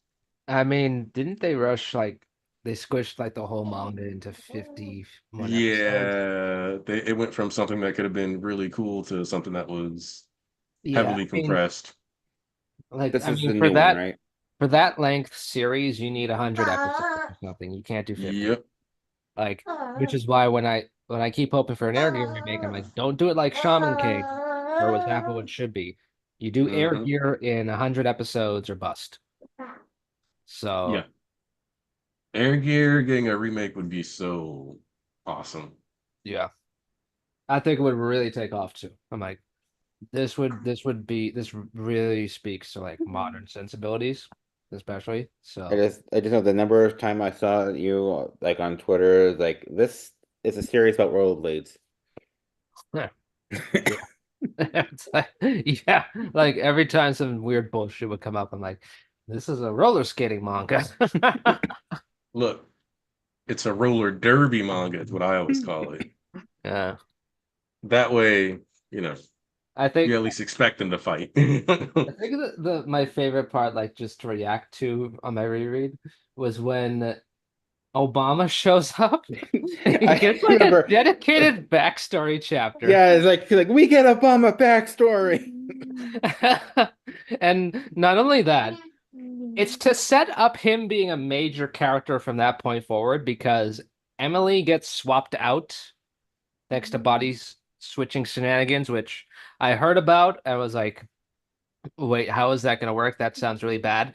And it's still kind of stupid, but like, she's also not such a vital character that I was like bothered by that much. I'm like, yeah, this doesn't really change a whole lot. So it's so wild, man. Uh, And you remember when I was like, "Oh, wait till you get to the Final Fantasy stuff." oh my God. Like, um, by the way, this is also another thing where like they kind of hint at some things in the background. So Ikki and Rika are actual siblings, which which I thought was really cool. Um, and there's this whole backstory with like the doctor, but he's like obsessed with RPGs and Final Fantasy and stuff. So like he literally programs the FF7 crew into the antagonist group of the arc leading up to the final battle arc. It's so, and that arc is actually super fun too. That might have been my favorite one when they're hopping off the planes and stuff. Like it's really unique. Um, so God, I'm just reminiscing. That was one of my favorite reading experiences in the past few years. Was it Air? It was like super dope and really unexpected. Um, so if you don't mind some batshit crazy things happening in your manga, definitely check out Air Gear. It's super addicting. You You say batshit, and then you have like a Baki fan here, bruh. I welcome. don't mind any like weirdity or batshit crazy thing. I mean, Literally, Baki said Yujiro is like so like he has so much testosterone. He sees men as women, and then he proceeded to, I don't know if I'm allowed to say the word R word, a man just because of it. yeah. Oh, is that Yujiro who did that? Yeah, Yeah. It's funny. Uh, it's I weird, I've man. another manga I forgot to mention. Yankee JK Kuzahana, which is not for everybody. It's the stupid harem series. But Yujiro shows up as like a cameo in Should I like take my chapter headphones? 55. I mean, I'm not like an grabbing. actual cameo, but like the MC imagines it as Yujiro from Baki. Yeah, I saw It was so that. out of place. But it was super funny too. I'm like, this might be the best page in the manga so far. Uh, I love Yujiro appearing in random stuff. I want him to appear in just every like anime as just a random one-off for no reason. oh, it'd be so Thank funny. you. Like just have him in the Thank background you. of like when the main girl is confessing her feelings or something in a romance, and you just see Yujiro sliding the back. Like, So in case anyone has read it today, how many chapters of JJK are left, and why do Like they two. waste? one, And why do Oh, they waste? one? Oh, one. yeah, it's just one. Why did they waste one of them on whatever the hell that was? Um, I don't think Gege really knows how to end this series, I'll be For honest. this chapter, Yeah. I haven't read it actually, It's but I've super seen like the random. leaks. It's super random, man. Like nobody knows what's going on. Like, and it's especially weird because it happens like right at the end of the series. So people are like, is this leading into a part two? the So, last chapter was very. oh, Last chapter was like people found it weird, but I was like, okay, we're getting some like final explanation on some shit. I'm fine with that. uh, Um, I wasn't so much a fan of it, but I've kind look, of accepted that's Gege's style too. I'm a Kusakabe enjoyer, so Kusakabe fucking W, man. And you got your wish of Higuruma surviving this, Hanaki. Look, it just seemed like a waste. So I mean, as soon as Nobara came back, I'm like, okay, there's no reason for Higuruma to not come back, and he came back, so I was happy about Well, that. Higuruma, I always thought was like the more like reasonable at the beginning because it's like he just got cut up, and it's at the beginning of the war where he instantly got teleported away. Yeah. It's not like Choso who like literally disintegrated. It's like he just got slashed. I'm like, okay, that's easy to reverse. Yeah. Plus, I Shoko thought needed to show why she's not a fraud, man. If she ended the war with zero like saves. recoveries, that'd be stupid. Also, like, I am just, how do I put it? Does it make Sukuna look a little weird? Sure. Like, in the sense that he just didn't successfully murk too many people. And, like, Choso's death was handled well, which I guess, sorry, spoilers. Sorry. Um, I'm not, and like, I thought it was a good chapter. I'm still not even sure that was the ideal route for that character. Uh, For which but one? for Choso, like, Choso is weird because it's like I think Choso needed more for his character. Like we didn't even get a Toto Choso Yuji interaction. You know? yeah, like that would have been something I would have really liked. Yeah, like Yuji and his two brothers. But it kind of felt like Gege wanted at least one more like big important death for Sukuna, especially if we look at all the deaths now, where it's like Gojo, Kashimo, and then Choso. Like Yeah. if it was just the first two at the beginning, then I guess it would feel like, well, what was the point of like the entire back half of the Yeah. war if no one else gets injured? I mean, people talk shit about All for One, but like if we're looking at like pure feats of murdering, like All for One did a lot more damage in MJ than Sukuna did in JJK. Property damage, yeah. Well, no, he killed all the users. He was Oh, I meant like in like his showing in the final war. Yeah. I mean, oh, in the final war, I mean, I mean, yes. Final War for All for One is like it's a good showing for the most part, but also shows his limitations. So The like that, final war exists to humanize him, but in a lot of the worst ways possible.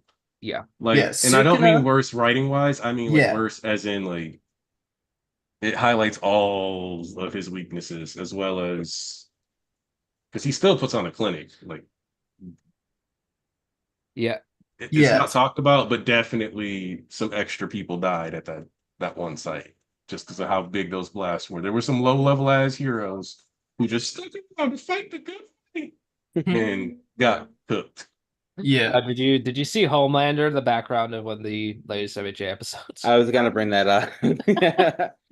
Like he popped in to like the MHA universe and saw like 5 seconds of actual heroes and villains duking it out, and he was like, "I'm not built for this, man." Although jokes aside, like Homelander's whole thing is that like he's freaking lazy. He doesn't really try. So His powers are also just not as impressive as a lot of other series. Like every time Homelander gets put in something, I don't necessarily feel bad for him, but it is one of those things where it's like, oh, people who only watch like live action material and stuff like that are going to be very confused when there's 1,000 quote tweets on this Well, with talking about Homelander, Homelander dying. with Homelander, I kind of feel with Homelander, and the same with Omni-Man, I kind of feel like it's like superheroes fans like first like like series to like power scale with others. Because like Homelander and Omni-Man are always put with like different universes, and I don't really think they understand. Because Omni-Man fans were on Twitter, I remember, were trying to argue that they can beat like Frieza, like Homelander himself or Omni-Man himself. I'm like, Frieza? Like, where is this coming from? yeah, that's I mean, like, what they don't understand is ever since Dragon Ball, manga anime creators have been professional power scalers. Oh yeah. 40 years. They're like, oh, Dragon Ball is gonna have a bunch of crazy bullshit. This is like we're off to the races, no limits. All right. We're just gonna do a bunch of crazy bullshit. and that kept spiraling upwards. And it's like even MHA, which is like pretty mid-tier compared to other universes, is actually pretty crazy compared to a lot of the other more mainstream superheroes stuff. Oh yeah. And then like even MCU, even the MCU nerfs a lot of shit from the comics. Yeah, Like, because like movie universes are trying to make it some not grounded, but reasonable because they have to have like a big threat that everyone comes to fight. And if you have someone who's just like overly busted, you can't do that. yeah. Or otherwise you keep doing like you keep raising the power ceiling too much, and it's just like and this happens in comics all the time. This person unlocks a crazy ability, and then oh, they're up against this other person who this ability would be perfect against, but then they get more of these powers and they summon more of these. It's crazy. Power escalation in comics is absolutely insane. So when you compare them to like the movie adaptations, it's like you're getting like the briefest glimpse of it. Like I remember Scarlet Witch, like they said she was like the strongest in the MCU at one point. Like even then, I'm like, bro, Scarlet Witch in the MCU is still kind of she's still not there compared to the comics version. So yeah, Yeah, a lot of it. but anyway, And Scarlet how did Witch in this the start comics, again? didn't she like completely rewrite reality at one point? Yeah, I Probably mean, at one point. I don't know if they'll ever adapt Franklin House of M. Richards. I don't know Oh, no, no. if, like Franklin's never making it.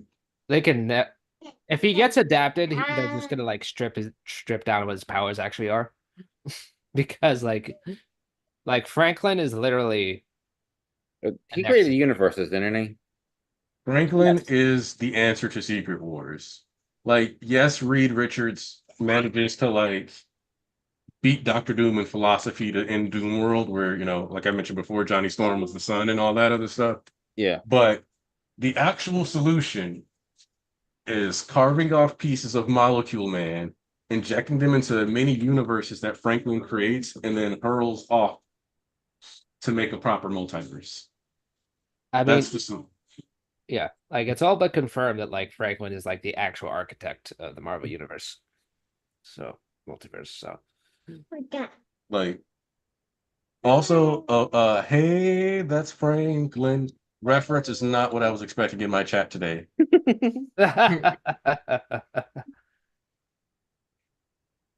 Wait, what was 40 years ago? Dragon Ball. Oh, yeah. Yeah, we Oh. were using that too, like as a power scaling versus like Omni-Man and all this. Because I said that, like, I think Omni-Man and like Homelander are people's like first like power scaling, because they don't understand like you can't really do that with like Dragon Ball, My Hero, and all this other stuff. Omni-Man scales better than a lot of the people show. So here's the thing, is that it's not even that Western comics doesn't have cracked ass characters. It's that Western comics, when they adapt shit, they nerf things heavily. Like Wally West. I remember I recently saw something because I don't know how much like comics Twitter you guys end up seeing, but there was something where somebody was talking about how like there was nothing worse than seeing one of your favorite characters in a verse stats edit with Wally West because you know they were about to go 0-20. But Oh yeah. like Wally West ran so fast that he took a race that took him through the end of time into the next universe's Big Bang and beyond. Like Wally West outran teleportation. Yeah, people say like Superman is like the most OP character. I'm like, nah, man, it's Wally. Yeah, Wally West was him Like for too long, man. Wally on the Mobius chair That is would be no, that's ridiculous. Don't do that. he was on the Mobius chair for a while. Oh my god. That was like that was just surreal. He was unmatched. Absolutely unmatched. I remember being really surprised when I found out that Magneto's helmet blocking out Xavier's telepathy was something that didn't exist until the first live action movie. Which I mean, that's a trade-off for the crazy shit that Magneto can actually do in comics, because it's always like this really big deal in the movies when Magneto faces Wolverine. 'Cause it's like, well, he's just gonna move his body. Um, but like Magneto will straight up pull the iron out of your blood and just be like, yeah, good luck with that, buddy. You're anemic now. He did that Except, in the second movie too, to that one guy, but Mystique dosed him with something that increases iron. yeah, you don't need extra iron. Just base human is enough. He'll do it. Like any amount of metal. And that's why almost every comic character gets nerfed. But what that leads to is like them having any kind of super impressive showing or decent showing. People like, this dude's like so cracked. He's like super OP. And a lot of like the difference between, I would say, a lot of anime fans where like the anime airs and if there's an animated movie or something like that that hits theaters and all this other stuff, and like fans of even shows like Young Justice, is that manga and anime fans tend to be pretty interested in source material. There are people who will watch every single film of the MCU and they are never going to pick up a comic. They're never going to pick up a comic. They're not going to grab a trade paperback. They're not gonna look at an art book. They're not gonna do any of that stuff. They might even own a bunch of statues. They will never, ever, ever, ever care to look at the source material. Yeah, I mean, it's kind of a boutique thing at this point, which is a shame because comic sales have actually been on the rise recently in the past few years. It's just that is also not really matching like kind of the proliferation of the MCU, which is just like everybody watches it to some degree. Like even if you hate the MCU, you swear off it, you are going to be exposed to it no matter what because it is so mainstream and it's so widespread. Mm-hmm. I didn't even know Agatha all along even started until like yesterday. But I'm still exposed to that to some degree, and I know I'm going to be seeing memes and edits and videos of that at some Yep. point. It's unavoidable. So you just you just gotta I think you just gotta support what you can, what you really feel into. Ultimate Spider-Man, dude. I have yet to read the ultimate stuff because I know there's like an overarching story with that Hickman's doing, but Ultimate Spider-Man is so good, man. It's so freaking good. Uh like Peter and Harry being like actual bros. Like not in like kind of the kind of cringy way that Spider-Man 2 was doing it, but like actual allies and friends has been a lot better than I dared hope to be. And I think last I left off, it seemed like we were going into a Black Suit arc, which I'm interested to see how Hickman does that because I feel Black Suit is a little overdone. So I'm like, all right, where would that go then? So, and like he's been flipping things on their head with that run too. So it's just a question of what new thing he wants to try next. Yeah, I'm gonna be real with you. I didn't know Agatha was a thing until like yesterday, where somebody posted a clip of somebody being like, Agatha put some clothes on. And I was like, oh, I guess they started a show about another witch. Okay, that happened. But I've just not been able to invest in the MCU, and I feel like too many of their projects feel too samey. And like I said, my favorite Phase 4 project has been Eternals. It was the only movie that felt like it was trying to be its own movie and wasn't necessarily propped up like as a product, it wasn't propped up as an MCU thing. It was its own thing that happened to be within the MCU, which I think Marvel should really, really, really move back towards. Please let your movies and your shows tell their own stories.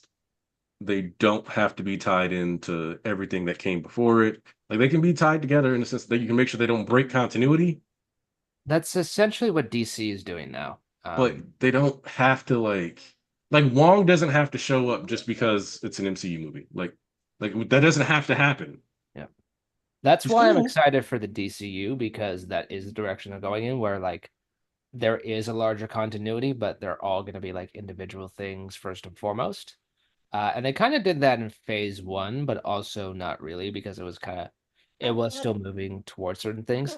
I just feel, and I think the death knell for like this kind of like more individual independent style to the universe has been the multiverse stuff.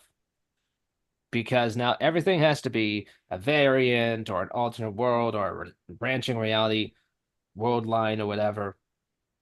And like, I mean, even the comics don't go so into that all the time. That's like, yeah, Crisis on Infinite Earths over at DC. Okay. You got like Secret Wars and stuff, Marvel. All right. And I get that's what they're building towards, but when you put it in like in a TV in like a film format where you have all of this stuff being produced and not really allowed to be their own thing, you are inevitably going to water things down. Like I remember Kevin Feige said Doctor Strange 2, oh, it's terrifying. It's gonna be really scary, right? Really, Bruh. really bone chilling. I'm like, even before I watched it, I'm like, that's not gonna happen. Like, you're lying, man. Like, I get you got a job to do, but you are lying. And I saw the movie, I'm like, that was barely scary at all. It was like a little unsettling at a couple points, and that's There were it. some cool jump scares, but okay. Yeah. Like So I hoping like after this, just go away from the multiverse shit. And also, we need to talk about how they're doing Spider-Man in live action because they did like comic accurate Spider-Man with Andrew Garfield. People did not respond to it, so now they've got like this weird half Miles, half sort of Peter. Like this isn't really Peter. Is my thing. Like yeah, I like no, Peter Tom. feels like Miles. He doesn't feel like Peter. Like I like Tom, but like they cast him more for his energy. He doesn't really match Peter. So I'm hoping when the universe resets, go away from all the multiverse shit. Start over with a new Spider-Man. I don't care if it's Miles or whatever, or if it's Peter again. Just stick to what that character that you're sticking with is, and have adventures with that character.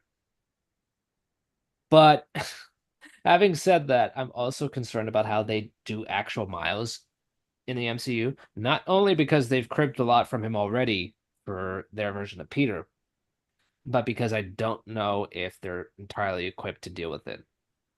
They're probably not. No. That's why sometimes I'm okay with characters just not going into live action. Like if you remember, even before Thor 4 was announced to be Gore, I was like, I'm okay with Gore not being in the MCU. Like there's some things that I'm just like, yeah, I'm okay with this not happening. Like Victor Von Doom. Do I like Robert Downey Jr.? Yes. Do I think he's actually a pretty decent actor? Yeah. Am I the most thrilled about Doctor Doom being in the MCU? Not exactly. Especially with how they're doing it, it's just like they're gonna find a way to justify it, and I know they're gonna borrow from Superior Iron Man. Like So, they're gonna use that just as justification. But like the rumor is that Spider-Man is gonna be a huge part of Doomsday and Secret Wars. Okay. oh, I love Spidey, wonderful. man. I love Spidey. That is instant red flag. Instant red flag. Secret Wars, it is about a lot of things, but ultimately it's centered on the rivalry between Doom and Reed. Yep. And If how you if you miss that, you are not doing Secret Wars, you're just taking that concept. And yes, I know there's a Secret Wars from the 80s, but like that was more of like that's kind of more of a gimmick thing. 2015 Secret Wars is clearly what they're building up to, and 2015 Secret Wars is very specific because it is essentially wrapping up that old Fantastic Four storyline between uh Reed and Doom. Now there's more after that, and Hickman does his own Fantastic Four run. Yes, yes, yes. But that is effectively the conclusion to that. When you bring that into the MCU just because it's very popular, and you do shit like, oh, Spider-Man is going to be a huge part of it. That to me shows me that tells me you're not really interested in the series. Respecting it. Yeah, exactly. Because Spider-Man was very unimportant for Secret Wars. It was cool to have like Peter and Miles meet up, and the cheeseburger scene is hilarious. Everybody's seen the cheeseburger scene I don't with think I have actually, but I'm not the really big into comic space. no. You've never seen the comic panel where Miles gives Molecule Man a cheeseburger, and he's like, "Oh, it's so good." He's like, "Wait, how long have you had that?" He's like, "Oh my God, I think it's been in my soup for like weeks or something like that." I'm, Uh, I, I'd be it, surprised just because it was popular outside of the comic sphere. That's why I'm saying that. I mean, Um, there's a good chance I have seen it. I just don't recall it at this point. But but the other thing is that based on how Namor was handled, that also Thanos was a part of Secret Wars. So there's a lot of components that I questioned uh, how they're gonna execute. But you know what? If it's when I have time, I'll watch it if I feel like it and hope that it's good. Like, because that's the thing is that I always hate. Like, I think people assume people who dislike things or have been disappointed in them like hate watch. And there's definitely some people who watch shows and you can kind of tell like they watch stuff so they can make content where they get to be like hyper negative. But I don't think I've ever watched something with the hopes that it's bad and I have shit that I can rip apart. Because I always want whatever I watch to live up to the hype because I want to enjoy it. I want to enjoy whatever I watch. I want whatever I watch because I don't want to spend time of my life doing something I don't enjoy. Like I think that's most adults especially. I don't think any of us are like, oh boy, time to watch like 6 hours of movies and shit that make me miserable just so I can talk about how miserable it made me. Like that's weird, right? Like we all agree that's weird. That's not normal behavior. So I mean, I I don't really believe in hate watching being a real thing. If it's a weekly thing and you watch it every single week, on some level, you like it. like well, and I do think that people, especially online now, do interact with stuff just to be negative.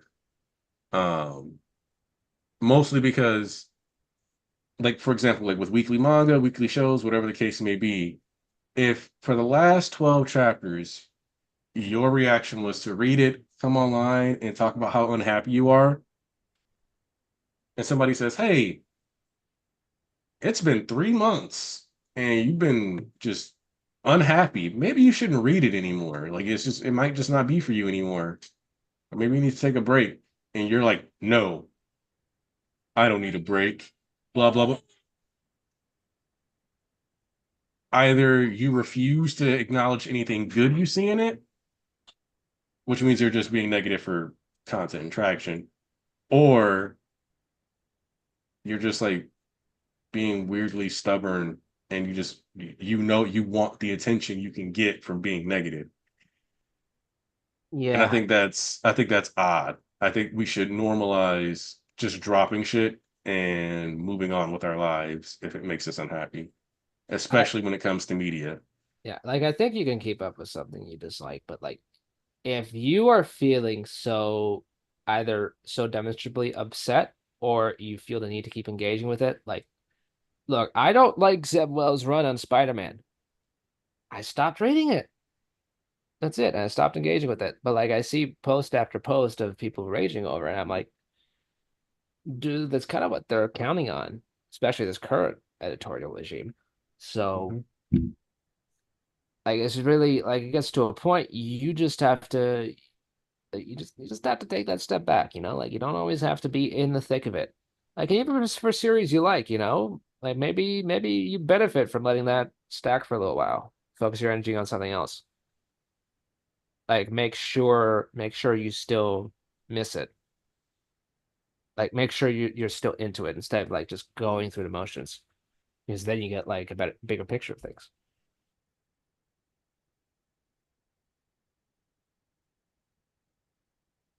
So yeah. Also, I do gotta ask, how did you feel about this week's One Piece chapter, Bulk? I actually have yet to read it. Oh.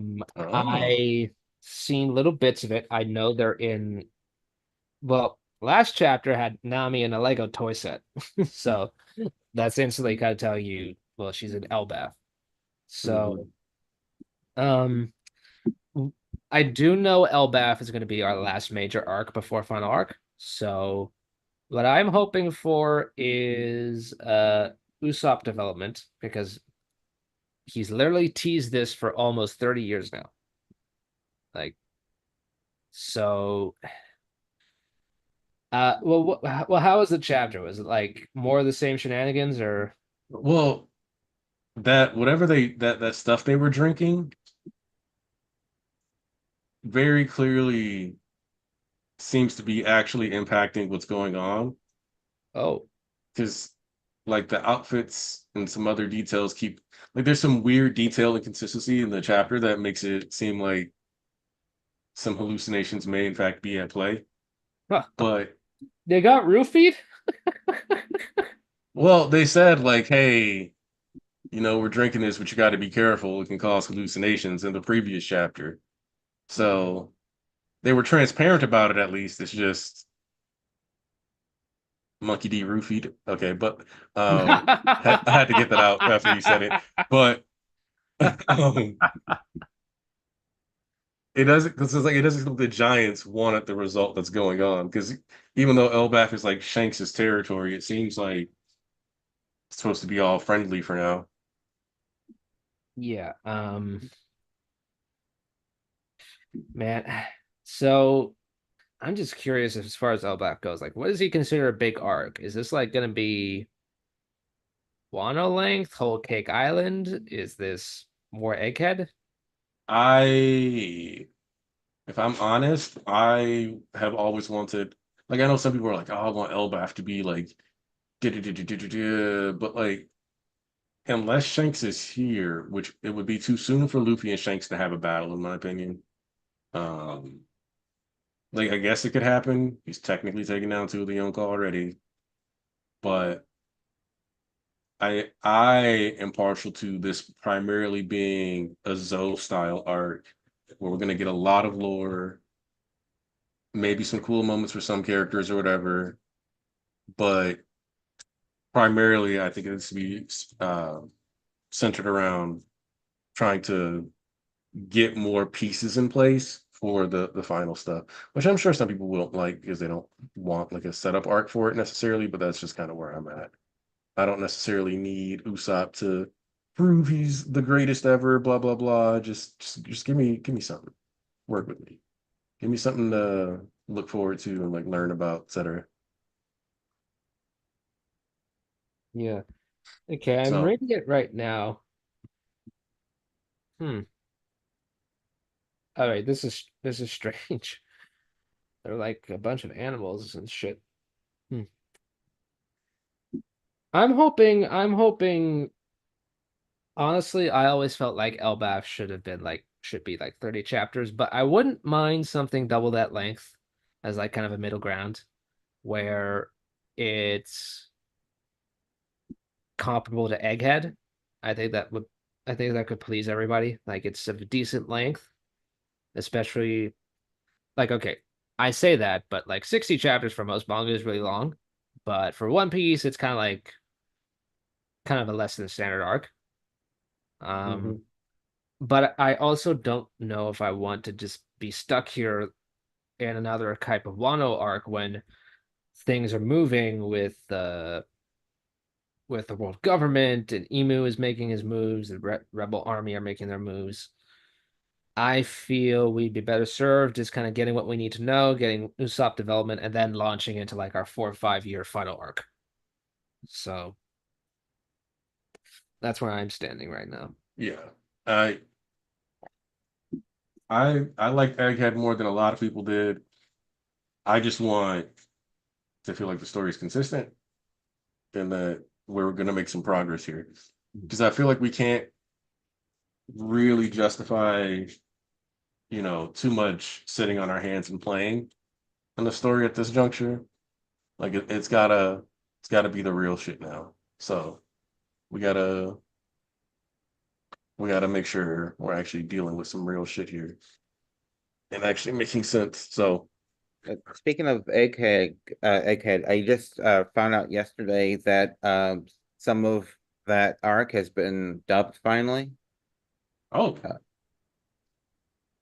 I did recently see the dub for them leaving Wano on is it on TikTok?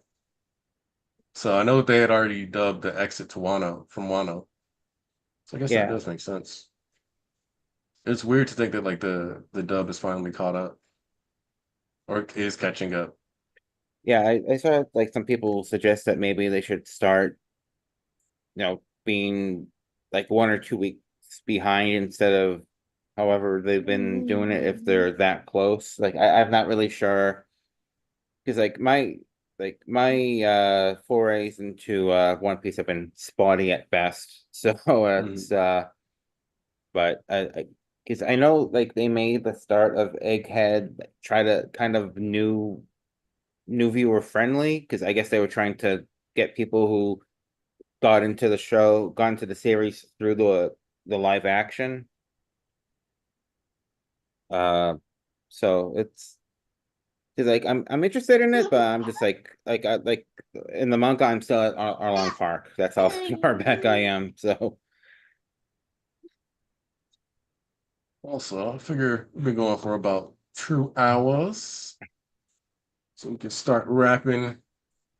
Any final thoughts, Joseph? Manga recommendations, media recommendations. Is there a movie you think folks should watch? Anything like that? well, since it just started, I want to give my love to Shinobi Undercover, and like I said, I've still been really enjoying Ultimate Exorcist Kyoshi.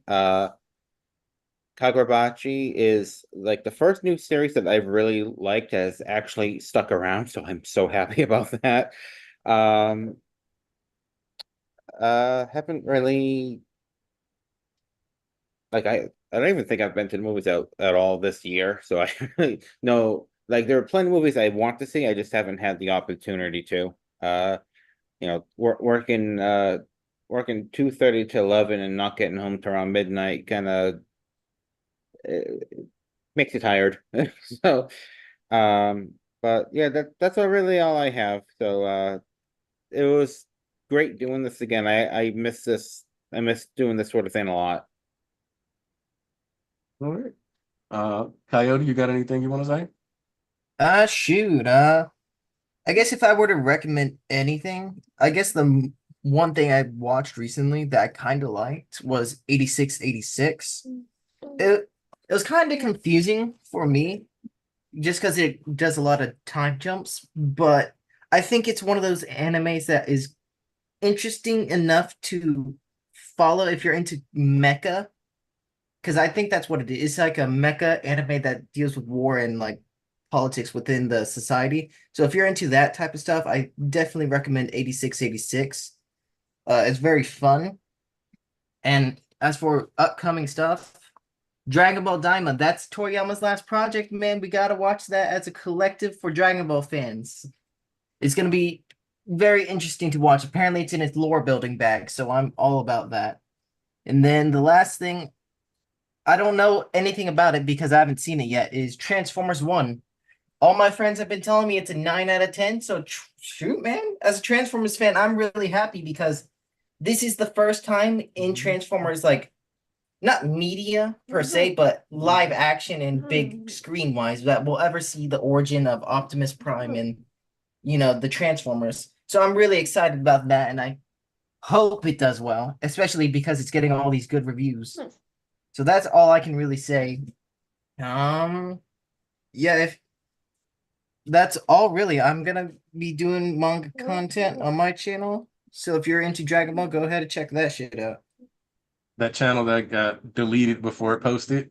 Yeah, dude, that was crazy. I woke up and it was deleted for no reason. Man got a copyright strike for existing. I'm not allowed to exist, man. All right, well, Yeah, so been flashing around, flipping around a lot. It's interesting you mentioned 86 Coyote.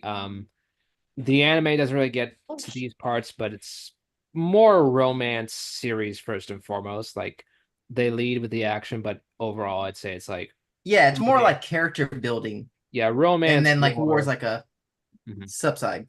Yeah, romance war, and also it is just called 86. You don't have to repeat it. It's like it just has like the extra has the word version on the bottom just for like extra flair. You just call it 86. Um, but anyway, I'd really recommend on the movie side of things, Alien Romulus. I have waited so long for like a proper alien movie. Prometheus, Alien Covenant, not really there. This one, full on xenomorph terror, really, really good. It kind of pays respect and thinks of like all the elements of the franchise. So if you have not seen it yet, please see it. It's really good. Um, as far as manga go, the two I've really been into lately, Too Many Losing Heroines, that is surprisingly awesome. You can watch the show. Like super well produced. Even if you're not into like slice of life or so much, you might be surprised. You might be really into it. It actually gets pretty emotionally raw at times. And the other one is Ranger Reject. Manga is fantastic. It goes through some really dark places. Uh, like you really love the characters. Pretty great action, pretty great art. So I check that out as well. And those are my recommendations. That's what I've been into recently. all right. I just want to thank you guys for pulling up and the people who showed up to just listen to us yap, because this is a far less organized stream than usual. Um, might pop back on next week, depending on how people are feeling.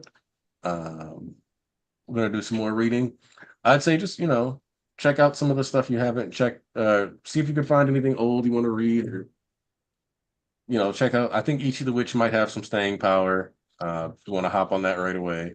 You already know I'm always recommending the Kagurabachi. Um, if Undead Unluck, I would say hop on Undead Unluck now and get to enjoy it before, if the worst case scenario is going down, people just start ruining it for you and bashing it if it goes this way. Shinobi Undercover has been good though. I think that a wholesome ninja trying to do a mix of slice of life and combat is probably good, because right now it is a bit more friendly. There's just threats of violence, so we'll see. Um, but yeah, overall, even though I'm not necessarily having any movies off the top of my head that I think everybody should watch, except Charlie Bartlett. You know what? Everybody should watch Charlie Bartlett. It's my favorite movie of all time. So check that out. But yeah, I'm gonna hang out with my kid and try to enjoy my promotion and stuff. You guys be well. Oh, you got a All right. promotion? Oh Hell yeah. yeah. I was out of town so I was gonna do a stream last weekend, but I was out of town that Monday through Friday because I got flown out, and I flew back that Friday night, and my little girl missed me. So she was like, sleep on my head. And I do mean that literally, like she climbed on my head and slept. So my little baby girl was missing me, so we just hung out extra Sunday instead of me doing a stream. So I knew she missed me so much. That's my girl. That's my little daughter. Yeah.